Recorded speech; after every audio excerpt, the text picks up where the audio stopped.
Before dawn on September 24th, 1944, a brightly lit hospital ship was cutting her way through the dark Pacific.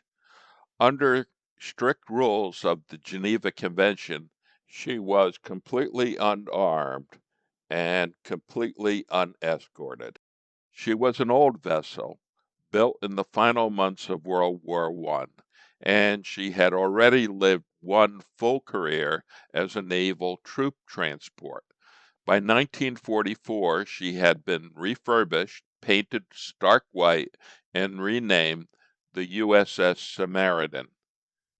Then, out of nowhere, the pitch-dark silence of the midwatch was shattered. Near the Russell Islands, the Samaritan violently struck Taru Reef.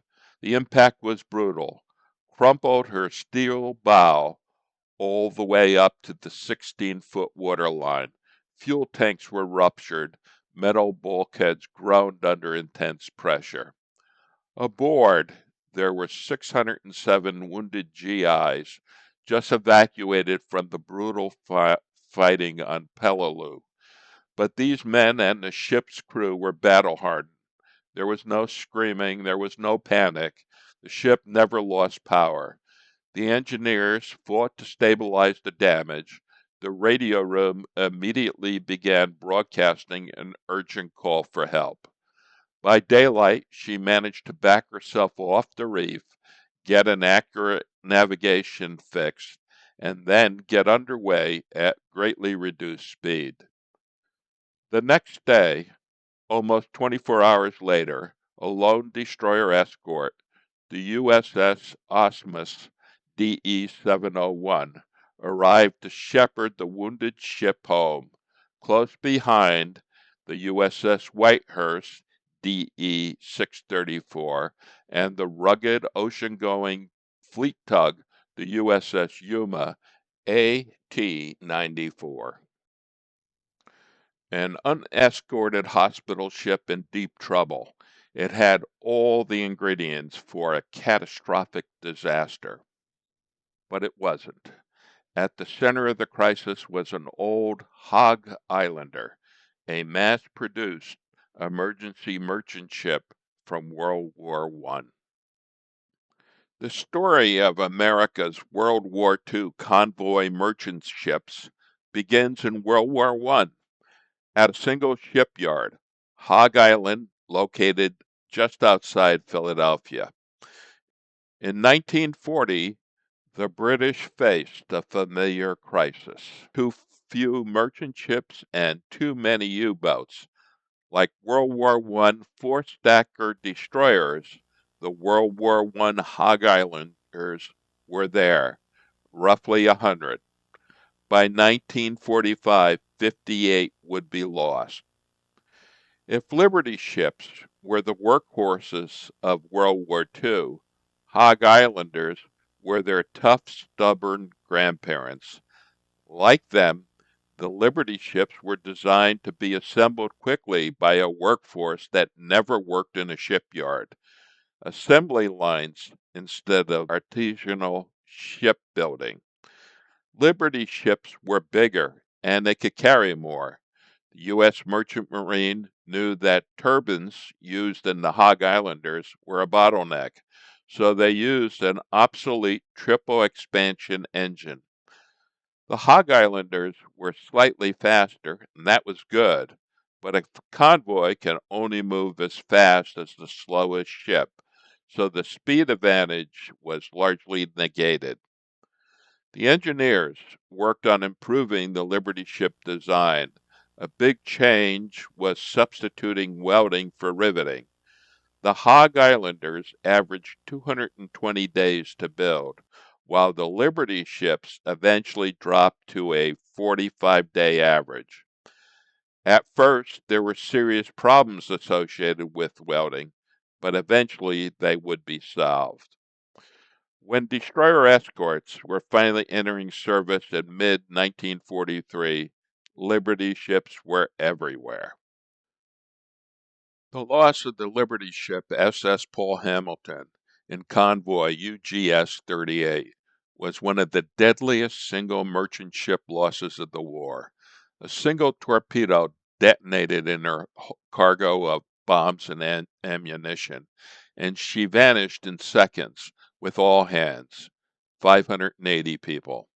Incidents like this made it painfully clear that the Liberty ship, reliable as it was, had limits. It was slow, lightly armed, and built to a wartime emergency. By the end of 1942, there were roughly 540 Liberty ships built, but close to 50 were lost, a rate of almost 9%. In 1943, an additional 1,200 Liberty ships were built. 92 were lost, a rate of less than 2%. In 1944, the Liberty ship was phased out of production. The Victory ship was designed specifically to address Liberty ship shortcomings. They were a lot faster, so they could sail in faster HX and CU convoys. The USS SLATER escorted exclusively in CU convoys, and a cursory look identified 12 Victory ships. All were escorted without incident. On paper, the Liberty and Victory ships had the same payload, indicated by dead weight capacity. When looking at total cargo delivered over a specific time span, the Victory ship was roughly 50% more efficient.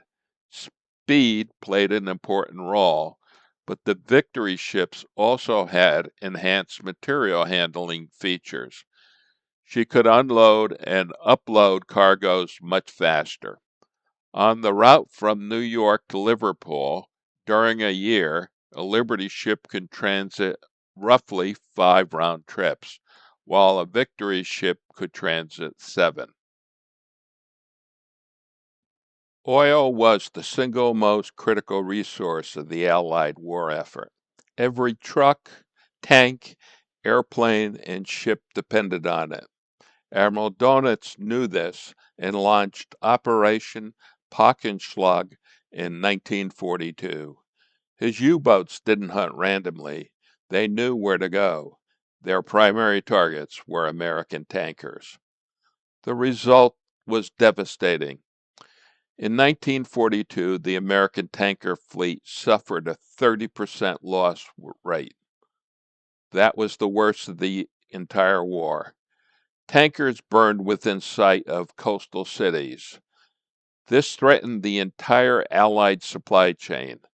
A single T-2 tanker, loaded exclusively with aviation gasoline, carried enough fuel to support roughly 2,700 B-17 bomber sorties. The mass-produced T-2 tanker type was part of the answer to the crisis. Speed mattered. She could travel 15 to 16 knots. By the end of the war, 533 were built and 18 were lost, a 3.4% rate. Once high-speed tankers were grouped into CU convoys and escorted by Destroyer Escort, the loss rate collapsed to under 1%. Only 3 loaded CU tankers were ever sunk, despite hundreds of crossings. On 5 CU convoys, the USS SLATER escorted 79 loaded tankers. 69 of them were modern T-2s. The loss rate was 0. If you want to stand on the deck of a ship that delivered the arsenal of democracy to frontline troops, you still can. 3 Liberty ships and 3 Victory ships still survive. We'll have links in the description.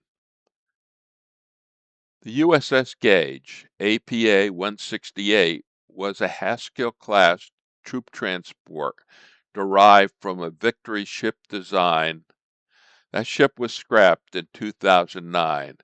She was eulogized, quote, "Few ships have given more to the historic fleet than the Gage, and for that she deserves to be remembered. But a proper obituary would take weeks of research and a lot more time than I have. But if I write the story into the gossip sheet called Slater Signals, no research is necessary because everybody knows better than to believe what I write here.